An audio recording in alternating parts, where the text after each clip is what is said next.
Hello, everyone, and welcome to the Conscious Educator Playground podcast live recording. I am here with the amazing Shiba Rashada, as we are most every week together. And today we are talking about culture on purpose and the science behind culture transformation.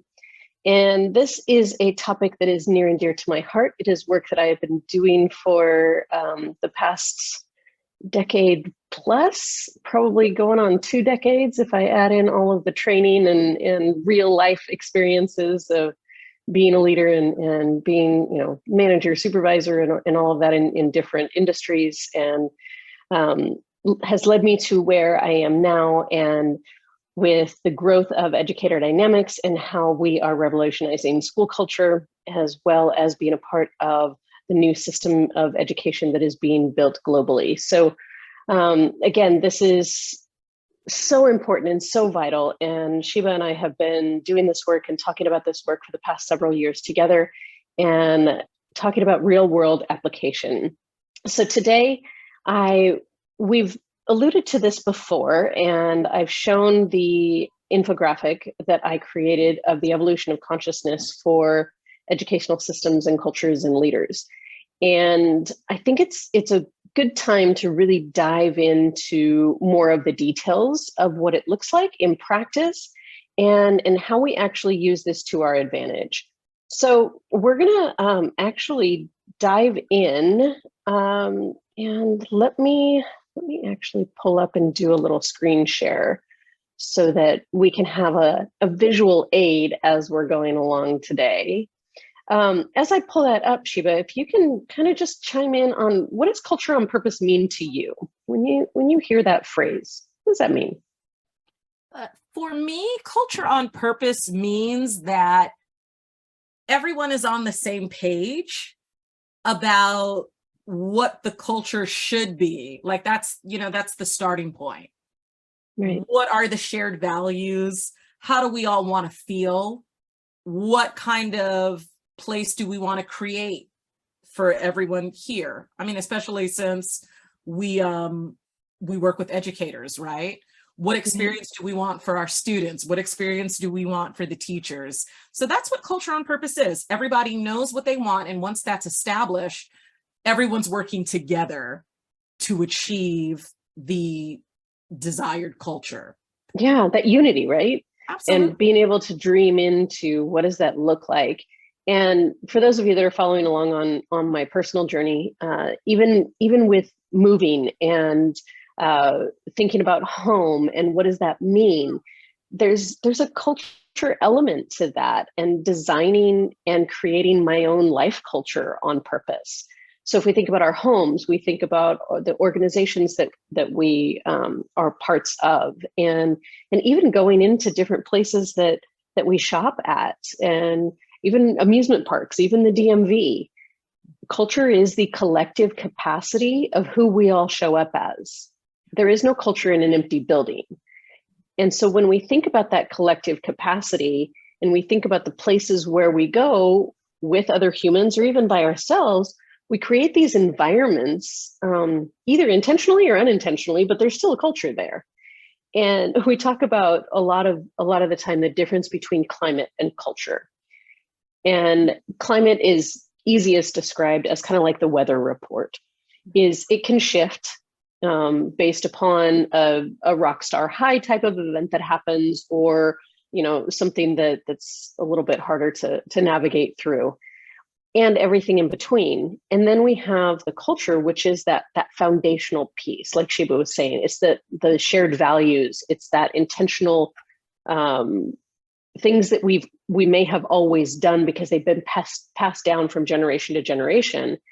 And when we start to really uncover those pieces within our environments, within our culture, we can really look to what's serving us and what's not. And one of the first steps, and this is something that we're working on at Educator Dynamics kind of behind the scenes, is developing an assessment to go along with this culture evolution that I'm going to share. And being able to, as individuals within a culture, and those of us that are leading cultures, to be able to take an honest, authentic look and go, okay, where am I personally and where is this environment? Where is this culture? And where do I want it to be? And this is a tool that a lot of those that I get to work with on a daily basis, they print this out and blow this up and put this on their walls so that they can actually have a reference point, not only for where they're showing up on a daily basis, but kind of a barometer check of where their environment is, and also where someone else might be when they're coming in to their office or, to a meeting, to go, okay, let me meet you where you're at, versus trying to assume that we're on the same playing field, right? So Sheba, how often, do you enter into a conversation with someone and it kind of just jumps right into the deep end versus going, hey, where are we both at today, and having a level playing field? That happens quite often. And I think because this year, as we've talked about before, I'm a teacher. So that's usually who I communicate with the most. There are other teachers, other educators. And because our time is so limited, kind of establishing, like you were saying, like where we're both at, all of that's out of the window. And we're just jumping right in to the heart of the matter. And it doesn't always mean that it's positive. Right. And but yeah, so I would say that it happens quite often. Yeah, because we unintentionally can cut each other off, or come across a certain way that we don't intend to, or a tone might be off, and then we need to, have a circle back conversation, as Brene Brown talks about, right? And go, hey, can we circle back on something, because I'm kind of feeling a certain way about the conversation we had yesterday. And then there's times when that doesn't happen at all. Oh no. And so then we make up stories in our heads, and then that begins to fester. And then we end up in a different type of culture than what we had intended. Right? Oh, yeah. So Absolutely. We can show up with the best of intentions, but if we're not showing up really having these conscious conversations, then it tends to get a little wonky really quickly. So with this infographic that I put together several years ago, and this is adapted from several different thought leaders' work and infusing my own experience and expertise into it as well, it really takes us through what is it like to evolve as a human in our own consciousness, but also our collective cultures and the environments that we live and work in. So if we look at this and we look at the colors, this is connected to the colors of the rainbow. Our chakra colors are energy centers as well.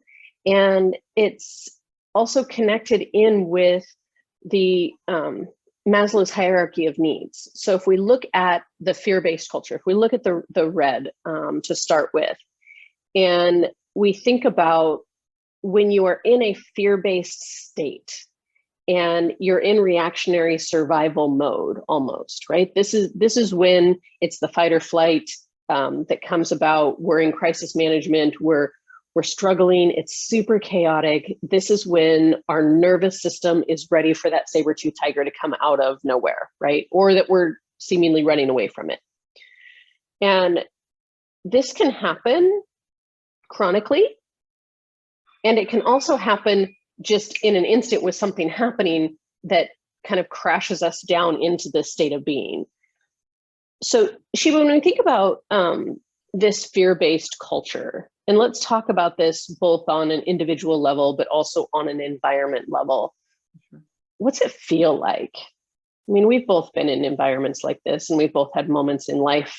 I've had years in life when I've lived in this state of being, and I didn't really realize it at the time. Now looking back, I can recognize that I was, but it's not easy, right? No, absolutely not. And I was going to say, even more so, I think that too, like when I've been in those places where there's a fear-based culture, the blame-based culture was also there as well. So it was always just very high anxiety, always walking on eggshells because you just never know what's going to happen. And then I like that, here it shows that for the blame-based culture, there's a lot of defensiveness, right? It's very controlling. And I think when I've been in those cultures, those two were just working hand in hand. Yeah. And it's because we're trying to take our power back. and our ego is driving the bus to actually keep us safe. It's not doing it to I mean, when we're in this state of anxiety and things are happening to us and we're on our heels in that victim state, our natural reaction is to fight or flight, which is trying to command and control this situation, and it comes out as defensiveness. And the other thing I want to note on here is that we also end up with leadership is usually one level above where the majority of the environment or the culture is.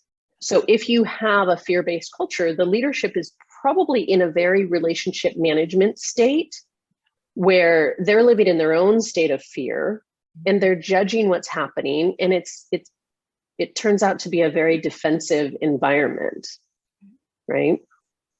And so if we think about that blame-based state, and when someone is in that blame-based state, what are they really trying to say? What are they really trying to feel, right? Well, I feel like they really just want to feel safe. They want autonomy. They do want to control things, but they want to have the control over the things that belong to them. Yeah.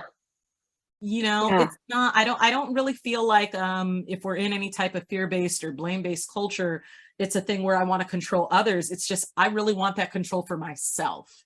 Yeah, absolutely. And so when we think about the fear-based culture, what you're craving is safety. So, Absolutely. I mean, that's so spot on, right? Yeah. And then the blame-based is you're craving courage. Ooh, I like that. Absolutely. Right? Yeah. And it's like you're saying, to internal control is courage and bravery. Right. And then when you get to this compliance culture, where it's self-reliance, right? You end up with a lot of silos. You end up with a lot of bureaucracy, right? It's conforming isolation. We're all trying to conform, but we're operating on our own little silos. Right. Because we've taken our power back, like our ego from the blame-based state gets us into I own my power to a level of confidence, but yet siloed. So I'm not yet ready to have teamwork, right, at the green level, but I'm in this space where it's very limiting because I'm trying to do it all on my own. But I'm seeking acceptance in this compliance culture. I'm seeking this state of like, I'm confident in what I'm doing, but I really want you to accept me too. Like, love me for what I'm doing, for what I'm contributing, not yet at the team level. And this happens to all of us. This is such normal human behavior of how we all show up. And this can happen in nanoseconds, and it can also happen throughout our lifetimes. So please, those of you that are listening, hear this as in, this is a natural human behavior thing. We can be living in this greater purpose level of humanitarian visionary style of leadership and have an event happen that sends us right back down into fear. And our immediate thing from fear after that anxiety and chaos happens is to go into blame whatever thing happened, even if it's a flat tire, right?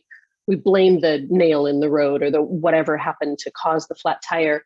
And then we go to, how do I take my power back? Like, how do I fix this? And then we go, oh, okay, I can call a friend, or I can call AAA or whatever. That's teamwork, and then I can get back to where my executive functioning is back in, and I can be values aligned and really make, trusting decisions in interdependence. And then I can get back to community. And so it can happen in nanoseconds. And it can happen as this really slow, intentional evolution over time. And I say slow more in the definition of intentionality versus turtle type slow, right? So she was thinking about the compliance culture. What other types of behaviors might you see? In the compliance culture, and I wanted to say, especially working in a school, I think that's where a lot of our students are. in that compliance culture. And I think some of the things that we see is it's just a lack of creativity and a lack of imagination, which then leads to a lack of motivation. Because like, you know, and you explained it so beautifully, like, okay, you've learned how to be self-reliant. You still want a little more, but maybe you don't know how to get to that teamwork level. So you're just kind of existing.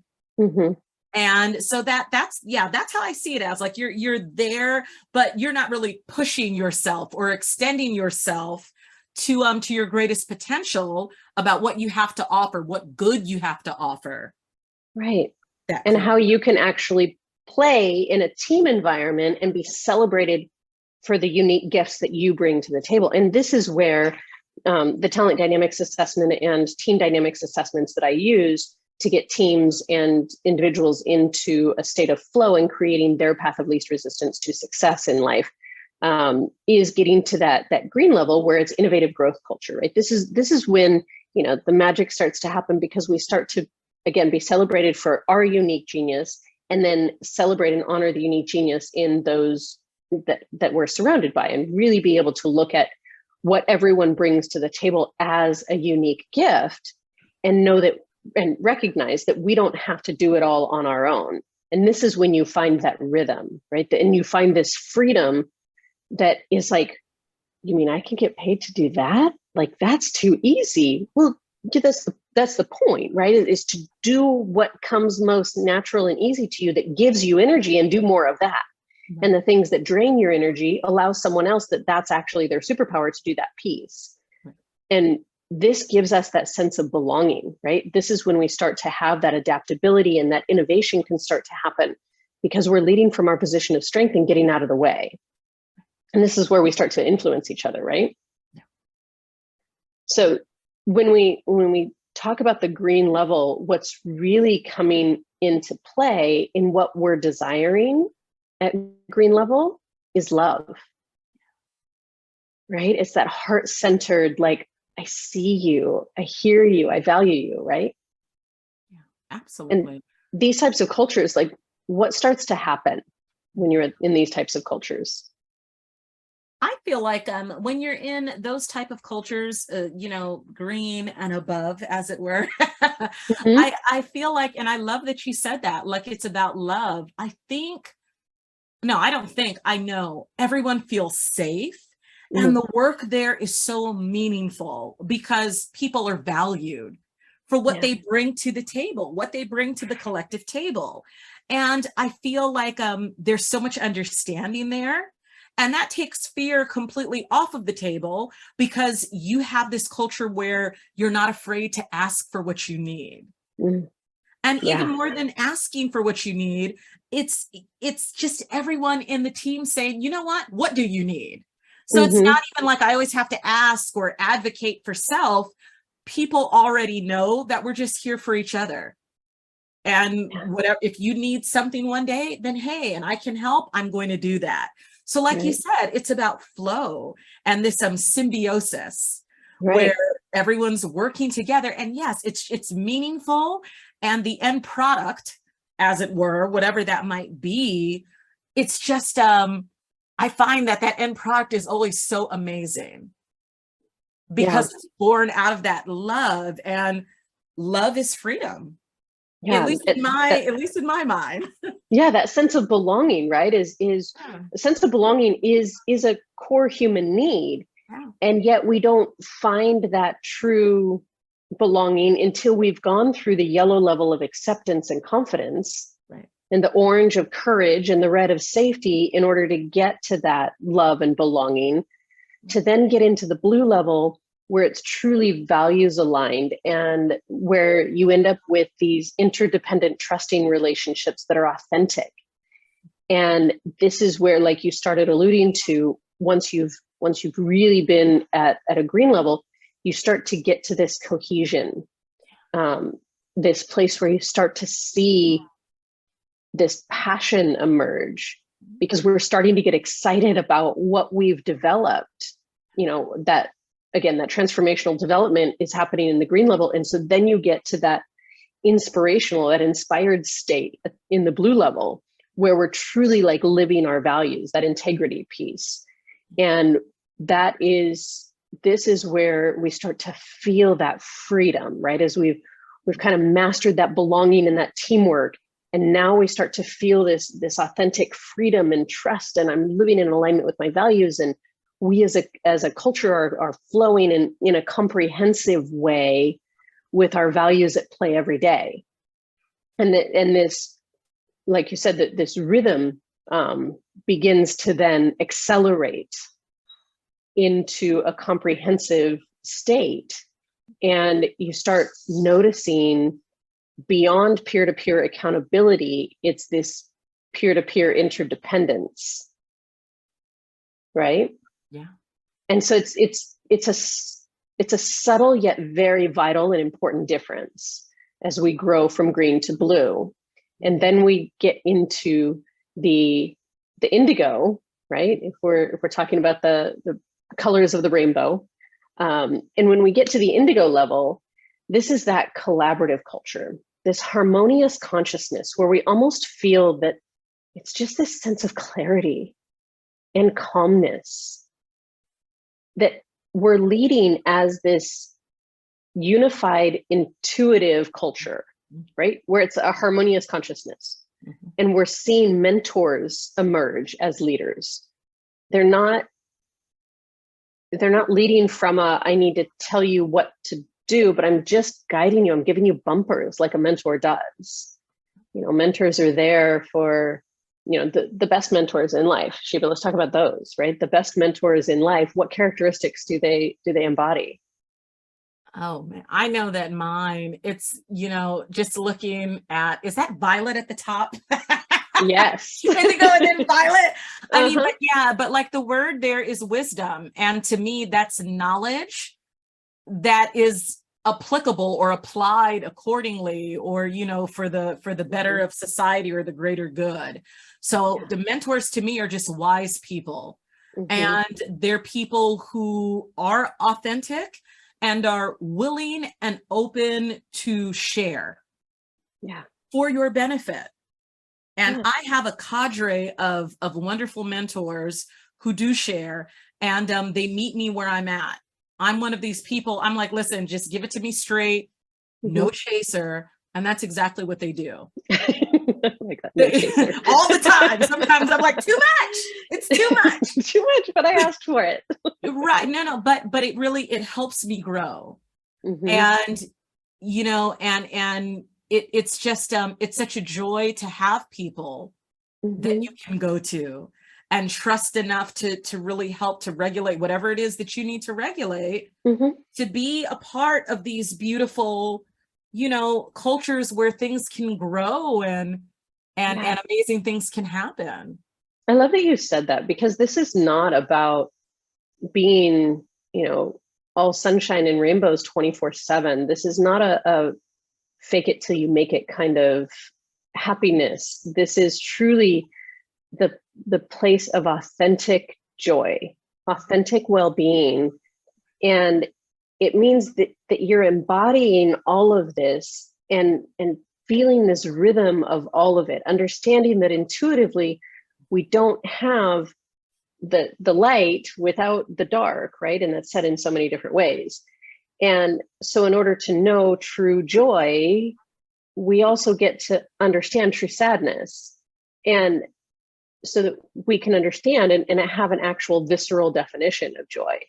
So as we evolve from this indigo level of healing and really communal trust, right? And then we get into this violet level of humanitarian and really thinking about this connection to something greater than ourselves and this universal consciousness. And you see a lot of visionary style of leaders. And this is where leaders like Oprah Winfrey and Richard Branson and Walt Disney in his time really lived in this state of visionary leadership, thinking about evolution and thinking about like this greater service and creation of what is something that is going to really leave a legacy, right, in this lifetime for what I am creating. And Roger Hamilton, who created the Wealth Dynamics and Talent Dynamics assessments and is the founder and CEO of the Genius Group. And it's a really amazing organization that he's cultivated for entrepreneurial training, as well as being on the forefront of the education revolution. His visionary leadership has really gotten his company to be listed last May, those of you that saw me posting that on the New York Stock Exchange, and to really be thinking through that. How do we actually create a system of education that serves everyone from 0 to 100 as lifelong learners? And that creative mindset from a humanitarian, like, I want to serve others, and education is the global goal that he is most passionate about. And it's where he and I are aligned, and why I started Genius Camps in partnership with him, is from that place of compassion for all of humanity. And when our cultures get to this place, when I think about school cultures that are in this place, they have such an attraction of resources, financial and otherwise. They have an attraction of educators who want to work there. They have an attraction of students and families who want to attend. And it's because of their commitment to understanding this evolution and maintaining this sense of connected community, right? And living it on purpose. So there's so much to this. And, we've kind of scratched the surface here in the last, little over 25 minutes. And Shiva, when you think about this, and I do want to wrap because I don't want to keep people too long this evening, but definitely let us know if anyone has any more questions and wants to dive in deeper, chime into the comments. We're happy to have conversations with you along the way. Of your own evolutionary journey, whether it's creating your culture on purpose in your homes, or your places of business, or your schools, your nonprofit organizations, and as well as your own individual leadership growth. But when you and I look at this, and we look at our honest look of where we are as leaders and how we're growing and evolving, if you were to kind of pick one characteristic that you as a leader are working on, what's your area of practice right now? I think, and I mentioned it in another, podcast that we did earlier. I think it's definitely going to be calm, which to me equates to peace. And really, it's like, I found joy in a lot of things, but when you can have that easiness, really just deep in your spirit. And it's like, okay, and you mentioned it, even if times are tough, I know that everything is okay. I'm really working at getting back to the calm. And because I've had it before. Things have been a little crazy for me the last couple of years, but that's what I'm working towards, because I find when I'm calm, I'm really able to offer that to the students that I serve as well. Right. Oh, that's so powerful.